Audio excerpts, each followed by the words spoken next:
오이가 해마다 휘어지고 쓴맛이 나고 잎은 일찍 누렇게 변하고 수확은 몇 번 따먹고 끝난다면 씨앗 탐만은 아닐 수 있습니다. 물도 좋고 거름도 좋고 햇볕도 잘 되는데 왜 오이가 힘을 못 쓸까요? 의외로 이유는 뿌리 쪽에 있을 때가 많습니다.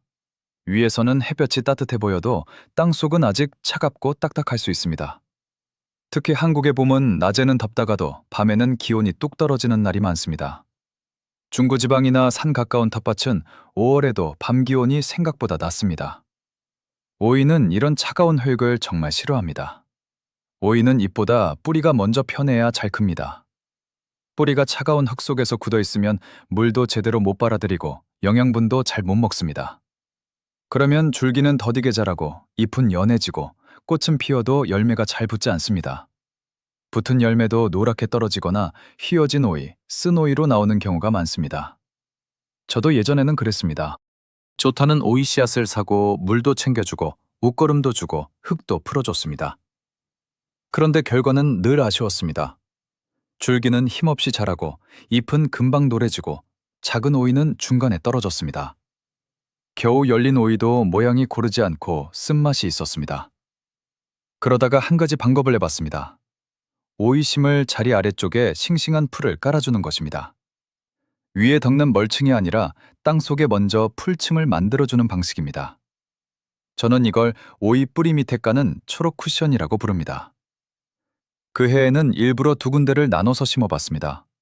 한쪽은 평소처럼 흙만만 준비했고 다른 한쪽은 아래에 생풀을 깔았습니다. 품종은 같았고 심은 시기도 같았고 물 주는 방식도 같았습니다. 처음 며칠은 큰 차이가 없어 보였습니다. 그런데 2주 정도 지나자 차이가 보이기 시작했습니다. 생클출층을 넣은 쪽은 잎색이 더 진했고 새순이 힘있게 올라왔습니다. 마디마다 꽃이 잘 달리고 작은 오이도 잘 버텼습니다. 반대로 그냥 심은 쪽은 자라기는 했지만 전체적으로 힘이 약했습니다. 잎색이 연하고 열매가 적고 일부는 노랗게 말라 떨어졌습니다. 여름 중반이 되니 차이는 더 분명했습니다. 일반 두둑에서는 한 번에 몇 개 따는 정도였는데 생풀층을 넣은 두둑에서는 훨씬 안정적으로 수확이 이어졌습니다. 오이 모양도 더 곧고 과육도 단단했고 쓴맛도 훨씬 덜했습니다. 그때 알았습니다. 이건 특별한 비법이라기보다 오이가 좋아하는 환경을 만들어주는 방법이었습니다. 뿌리 주변이 조금 더 따뜻하고 촉촉하고 부드러워지니까 오이가 자기 힘을 제대로 쓰기 시작한 것입니다. 오이는 대표적인 고온성 작물입니다. 차가운 땅, 찬물, 큰 온도차를 싫어합니다. 한국에서는 봄에는 밤 기온이 문제이고 여름에는 장마와 폭염이 문제입니다. 낮에는 푹푹 찌고 밤에는 습도가 높습니다. 이런 환경에서는 오이가 스트레스를 쉽게 받습니다. 오이가 스트레스를 받으면 쓴맛이 생길 수 있습니다. 이 쓴맛은 오이 안의 특정 성분 때문에 생기는데 보통은 품종 문제만이 아니라 재배 환경과 관련이 깊습니다. 물이 부족하거나 뿌리가 차갑거나 갑자기 더워지거나 영양이 부족하면 쓴 오이가 나오기 쉽습니다. 생풀층은 이런 문제를 한 번에 조금씩 줄여줍니다. 풀은 땅속에서 천천히 분해됩니다. 그 과정에서 뿌리 주변을 조금 더 포근하게 만들고 흙을 부드럽게 하고 수분을 오래 붙잡아줍니다. 시간이 지나면 영양분도 조금씩 흙으로 돌아갑니다. 물론 땅속에서 뜨거운 난로처럼 열이 나는 것은 아닙니다. 그렇게 생각하면 안 됩니다. 하지만 오이에게는 작은 차이도 큽니다. 차갑고 딱딱한 흙보다 촉촉하고 숨쉬는 흙이 훨씬 좋습니다. 방법은 어렵지 않습니다. 먼저 오이를 심을 자리를 정합니다. 한국에서는 햇빛이 잘 들고 바람이 너무 세지 않은 곳이 좋습니다. 오이는 햇빛을 좋아하지만 찬바람은 싫어합니다. 북쪽에 담장이나 울타리, 키 큰 작물이 있으면 봄철 찬바람을 막는 데 도움이 됩니다. 다만 너무 막혀서 통풍이 안 되는 곳은 좋지 않습니다. 한국의 정마철에는 습도가 높기 때문에 바람이 조금은 통해야 병이 덜 옵니다. 작년에 호박, 애호박, 단호박, 참외, 수박을 심었던 자리는 되도록 피하는 것이 좋습니다. 오이와 같은 박과 작물이기 때문에 비슷한 병이 남아있을 수 있습니다. 그 전에 대파, 마늘, 양파, 배추, 상추, 콩, 토마토 같은 작물이 있던 자리가 더 무난합니다. 이제 구덩이나 골을 팝니다. 깊이는 대략 삽 한 자루 정도, 25에서 30cm 정도면 됩니다. 흙은 옆에 따로 모아둡니다. 나중에 다시 덮을 때 필요합니다. 바닥에 넣을 풀은 싱싱한 어린 풀이 좋습니다. 잔디 깎은 것, 토끼풀, 어린 잡초, 쑥의 연한 잎, 깻잎이나 상추의 겉잎, 채소 다듬고 남은 부드러운 잎도 괜찮습니다. 중요한 것은 병든 잎이 아니어야 하고 씨앗이 맺힌 잡초는 피해야 한다는 점입니다. 씨앗 달린 잡초를 넣으면 나중에 오이밭에서 잡초가 같이 올라옵니다. 오이 줄기가 퍼진 뒤에는 잡초 뽑기가 정말 귀찮아집니다. 또 하나 조심할 것이 있습니다. 뿌리로 번지는 잡초는 넣지 마세요. 띠풀, 맥꽃처럼 뿌리가 살아남아 다시 뻗는 종류는 오히려 골칫거리가 됩니다. 이런 것은 말려서 완전히 죽인 뒤 쓰거나 아예 넣지 않는 편이 안전합니다. 풀은 가능하면 잘게 썰어 넣습니다. 가위나 낫, 삽으로 대충 잘라주면 됩니다. 너무 길게 넣으면 뭉치고 썩는 속도가 느립니다. 잘게 자를수록 흙과 잘 섞이고 분해도 빨라집니다. 구더미 바닥에 풀을 깔아줍니다. 살짝 눌렀을 때 15cm 정도면 충분합니다. 너무 욕심내서 꽉꽉 눌러 담으면 안 됩니다. 공기가 하나도 없고 물만 가득한 상태가 되면 좋은 분해가 아니라 시큼하게 썩을 수 있습니다. 우리가 원하는 것은 젖은 풀더미가 아니라 공기가 통하는 촉촉한 풀층입니다. 풀을 깐 뒤에는 따뜻한 물을 한 번 줍니다. 여기서 중요한 것은 찬물이 아니라는 점입니다. 한국 텃밭에서는 지하수나 수돗물을 바로 주는 경우가 많은데 이른 봄에는 물이 꽤 차갑습니다. 오이는 찬물에 민감합니다. 가능하면 물통에 받아두었다가 햇볕에 조금 데운 물을 쓰는 것이 좋습니다. 물이 스며들면 그 위에 흙을 덮습니다. 오이 뿌리가 생풀에 바로 닿지 않게 흙층을 만들어주세요. 잘 익은 퇴비나 완숙 퇴비가 있으면 위쪽 흙에 조금 섞어도 좋습니다. 하지만 벌썩은 생거름은 조심해야 합니다. 완숙 퇴비와 생거름은 다릅니다. 덜 발효된 닭똥거름이나 생퇴비, 생분뇨가 뿌리 가까이에 있으면 어린 오이 뿌리가 상할 수 있습니다. 냄새가 강하고 열이 나는 재료는 바로 쓰지 않는 편이 안전합니다. 오이는 영양을 좋아하지만 어린 시기에는 뿌리가 약합니다. 흙을 덮은 뒤에는 하루나 이틀 정도 두면 더 좋습니다. 흙이 가라앉고 물이 고르게 퍼지고 땅속 온도도 조금 안정됩니다. 그 다음 모종을 심거나 씨앗을 뿌립니다. 한국에서는 보통 중부지방 기준으로 밤 기온이 안정되는 5월 중순 이후가 노지오이에 안전합니다. 남부지방이나 비닐하우스는 조금 더 빠를 수 있습니다. 중요한 것은 날짜보다 밤 기온과 흙온도입니다. 낮이 따뜻해도 밤에 차가우면 오이가 고생합니다. 모종을 심을 때는 뿌리를 건드리지 않는 것이 중요합니다. 오이는 뿌리 손상을 싫어합니다. 포트에서 흙덩어리째 조심히 꺼내고 그대로 심어주세요. 정상적으로 자란 모종은 너무 깊게 묻지 않는 것이 좋습니다. 씨앗을 바로 뿌릴 때는 흙이 충분히 따뜻해야 합니다. 차가운 흙에 오이 씨앗을 넣으면 오래 누워있다가 썩거나 싹이 약하게 올라올 수 있습니다. 심은 뒤에는 흙 위를 덮어주면 좋습니다. 멀칭은 한국 텃밭에서 정말 중요합니다. 볏짚, 마른 풀, 낙엽퇴비, 왕겨, 잘 말린 잔디를 쓸 수 있습니다. 비닐 멀칭을 쓰는 분도 많지만 가정 텃밭에서는 유기물 멀칭이 흙을 살리는 데 도움이 됩니다. 두께는 5cm 정도면 충분합니다. 단, 줄기 바로 옆까지 바짝 붙이지 마세요. 줄기 밑동이 계속 젖어 있으면 물을 수 있습니다. 줄기 주변은 살짝 비워두고 덮어주는 것이 좋습니다. 멀칭을 하면 물이 덜 마르고 흙이 딱딱하게 굳지 않고 잡초가 줄어듭니다. 여름 폭염 때는 흙이 너무 뜨거워지는 것도 막아줍니다. 특히 한국의 여름은 햇볕이 강하고 비가 한꺼번에 쏟아지기 때문에 맨흙으로 두면 흙 표면이 쉽게 굳습니다. 물 주기도 중요합니다. 오이는 물을 좋아합니다. 하지만 매일 무조건 많이 주는 것이 정답은 아닙니다. 흙이 마른 상태로 오래 있으면 오이는 스트레스를 받고 열매가 휘거나 쓴맛이 날 수 있습니다. 반대로 장마철처럼 비가 계속 오는데 물까지 더 주면 뿌리가 숨을 못 쉬고 병이 오기 쉽습니다. 좋은 기준은 흙입니다. 손가락으로 흙을 만져봤을 때 촉촉하지만 질척하지 않은 상태가 좋습니다. 모래가 많은 밭은 물이 빨리 빠지고 점토질 흙은 오래 먹었습니다. 그래서 달력만 보고 물 주지 말고 날씨와 흙 상태를 같이 봐야 합니다. 물은 가능하면 아침에 줍니다. 저녁 늦게 잎에 물이 많이 묻은 채 밤을 보내면 장마철이나 습한 날에는 병이 생기기 쉽습니다. 뿌리 쪽에 천천히 주고 잎에 계속 물을 뿌리는 방식은 피하는 편이 좋습니다. 오이가 자라기 시작하면 처음에는 질소가 필요합니다. 잎과 줄기를 키워야 하기 때문입니다. 생풀층이 분해되면서 어느 정도 도움을 줍니다.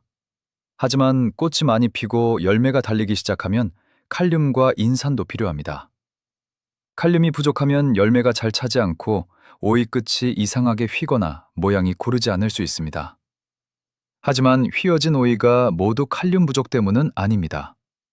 물 부족, 밤기온 저하, 수분 불량, 뿌리 손상, 과다 착과, 영양 불균형이 모두 원인이 될 수 있습니다. 그래서 오이가 휘었다고 바로 거름부터 많이 넣으면 안 됩니다. 먼저 물이 일정했는지, 밤이 너무 추웠는지, 벌이 잘 왔는지, 잎이 너무 빽빽한지부터 보세요. 나무재를 쓰는 분도 있습니다. 한국에서는 초목재라고 부르기도 합니다. 나무재는 칼륨만 공급에 도움이 될 수 있지만 많이 쓰면 흙의 산도가 바뀔 수 있습니다. 특히 이미 알칼리성에 가까운 흙에서는 과하게 넣지 않는 것이 좋습니다. 쓸 때는 깨끗한 나무를 태운 재만 써야 합니다. 페인트 칠한 나무, 합판, 쓰레기, 비닐, 고무가 섞인 재는 절대 텃밭에 쓰지 마세요. 재를 물에 풀어 쓰고 싶다면 한 양동이에 한 컵 정도를 잘 풀어 이미 촉촉한 흙에 가볍게 주는 정도면 충분합니다. 자주 많이 주는 것보다 필요한 시기에 조금씩 쓰는 편이 안전합니다. 오이 줄기 관리도 품종에 따라 다릅니다. 예전에는 본잎 몇 장 나오면 원줄기를 자르고 겨순을 키우라는 말이 많았습니다. 재래종이나 벌이 필요한 품종 중에는 그렇게 했을 때 수확이 좋아지는 경우도 있습니다. 하지만 요즘 한국에서 많이 키우는 오이 모종은 품종이 다양합니다.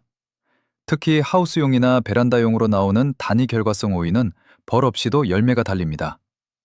이런 품종은 원줄기를 세워 키우고 아래쪽 잎과 겨순만 정리하는 방식이 더 잘 맞는 경우가 많습니다.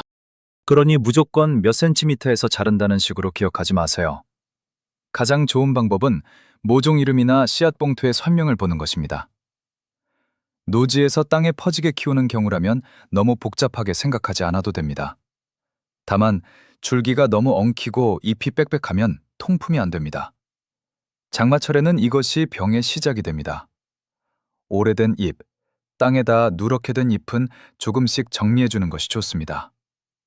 수분도 생각해야 합니다. 단위 결과성 오이는 벌이 없어도 열매가 달리지만 일반 벌수분 오이는 벌과 곤충의 도움이 필요합니다. 꽃은 피는데 작은 오이가 노랗게 떨어진다면 수분이 잘 안 된 것일 수 있습니다. 텃밭 주변에 바제, 들깨, 부추꽃, 금잔화, 메리골드 같은 꽃과 허브를 함께 두면 곤충이 더 잘 옵니다. 이것이 모든 병의 충을 막아주는 마법은 아니지만 텃밭 생태를 건강하게 만드는 데 도움이 됩니다. 병 이야기도 꼭 해야 합니다. 한국 여름, 오이에서 자주 보이는 문제는 흰가루병, 녹균병, 탄저병, 잎마름입니다. 특히 장마철에는 습도가 높고 비가 자주 오기 때문에 잎이 오래 젖어 있으면 병이 빨리 번집니다. 예방이 가장 중요합니다. 너무 촘촘히 심지 마세요. 아래쪽 오래된 잎은 정리하세요. 물은 가능하면 잎보다 뿌리 쪽에 주세요. 병균잎은 보이는 대로 제거하고 밭에 그대로 두지 않는 것이 좋습니다. 민간요법으로 우유나 유청을 물에 희석해서 쓰는 분도 있고 베이킹소다를 아주 약하게 쓰는 분도 있습니다. 가벼운 초기에는 도움이 될 수 있지만 병이 이미 많이 퍼졌다면 그것만으로 해결하기 어렵습니다. 그래서 처음부터 통풍, 햇빛, 물 관리, 잎 정리가 더 중요합니다. 수확도 자주 해야 합니다. 오이는 크게 키우는 작물이 아닙니다. 적당한 크기에서 자주 따야 계속 새 열매를 달려고 합니다. 특히 여름에는 하루 이틀만 지나도 금방 커집니다. 너무 큰 오이를 계속 달아두면 식물은 씨앗을 만들었다고 느끼고 새 열매를 덜 만들 수 있습니다. 가능하면 매일, 적어도 이틀에 한 번은 확인하세요. 따는 방법도 중요합니다. 손으로 잡아당기지 말고 가위나 칼로 꼭지 부분을 잘라주세요.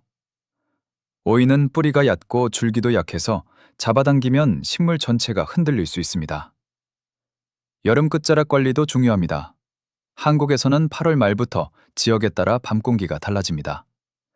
낮에는 아직 덥지만 밤에는 서늘해지고 비가 온 뒤에는 뿌리 주변이 차가워질 수 있습니다. 오이는 이런 변화에 민감합니다. 밤 기온이 떨어지면 잎이 빨리 노래지고 새 오이가 잘 크지 않고 줄기가 멈춘 것처럼 보일 수 있습니다. 이때 포기하지 마세요. 차가운 밤이 예보되면 부직포나 얇은 터널로 덮어주면 도움이 됩니다. 서리가 오기 전이라도 오이는 찬 밤에 약합니다. 부직포는 밤에는 온도를 조금 잡아주고 아침에는 걷거나 열어서 습기가 빠지게 해야 합니다. 덮어둔 채로 낮까지 방치하면 오히려 내부가 습해져 병이 올 수 있습니다. 찬밤 전에는 흙 상태도 봅니다. 너무 바짝 마른 흙보다 살짝 촉촉한 흙이 온도를 더 안정적으로 잡아줍니다. 하지만 물을 흥건하게 주는 것은 좋지 않습니다. 차갑고 젖은 흙은 뿌리에 부담이 됩니다. 8월 말이나 9월 초에는 가벼운 정리도 해주세요. 누렇게 변한 잎, 병든 잎, 열매가 더 이상 발리지 않는 마른 줄기는 잘라냅니다. 단, 건강한 잎까지 모두 없애면 안 됩니다. 오이는 잎으로 양분을 만들기 때문에 초록잎은 남겨야 합니다. 이렇게 정리하면 바람이 더 잘 통하고 뿌리 부담이 줄고 남은 힘이 새순과 열매로 갑니다. 날씨가 받쳐주면 오이가 다시 한번 수확을 이어가기도 합니다. 많은 분들이 첫 잎이 노래지면 이제 끝났다고 생각합니다. 하지만 뿌리가 살아있고 흙이 너무 차갑지 않고 물과 통풍이 맞으면 생각보다 더 오래 딸 수 있습니다. 정리해보겠습니다. 오이를 심을 때는 햇빛이 좋고 바람이 너무 차지 않은 자리를 고릅니다. 구덩이나 골을 파고 바닥에 씨앗 없는 어린 풀을 잘게 잘라 넣습니다. 뿌리로 번지는 잡초는 피합니다. 풀 위에 따뜻한 물을 주고 흙을 덮습니다. 그 위에 모종을 심거나 씨앗을 뿌립니다. 심은 뒤에는 마른 풀이나 볏짚으로 멀칭합니다. 물은 찬물보다 미지근한 물이 좋고 흙이 촉촉하게 유지되도록 관리합니다. 장마철에는 과습을 조심하고 폭염에는 마르지 않게 합니다. 열매가 달리기 시작하면 필요한 만큼만 웃거름을 줍니다. 오이는 자주 따고 병든 잎은 빨리 정리합니다. 핵심은 간단합니다. 오이는 뿌리가 편해야 잘 큽니다. 따뜻한 흙, 적당한 수분, 숨쉬는 토양, 물이 없는 영양. 이 네 가지가 맞으면 오이는 훨씬 건강하게 자랍니다. 굴층은 그 환경을 자연스럽게 만들어주는 방법입니다. 이것 하나만으로 모든 문제가 해결되는 것은 아닙니다. 품종도 중요하고, 물 관리도 중요하고, 장마철 병 관리도 중요합니다. 하지만 처음부터 뿌리 자리를 좋게 만들어주면 오이가 훨씬 수월하게 시작합니다. 올해 오이가 자꾸 휘고 쓰고 일찍 약해졌다면 한 줄만이라도 비교해보세요. 한쪽은 평소처럼 심고 다른 한쪽은 아래에 생풀층을 넣어보세요. 잎색, 줄기 힘, 작은 오이에 붙는 정도를 보면 차이가 보일 겁니다. 텃밭은 말로만 듣는 것보다 직접 비교해보면 가장 빨리 배웁니다. 이번에는 오이 뿌리 밑을 조금 더 따뜻하고 부드럽게 만들어주세요. 그러면 오이가 먼저 달라진 모습을 보여줄 것입니다.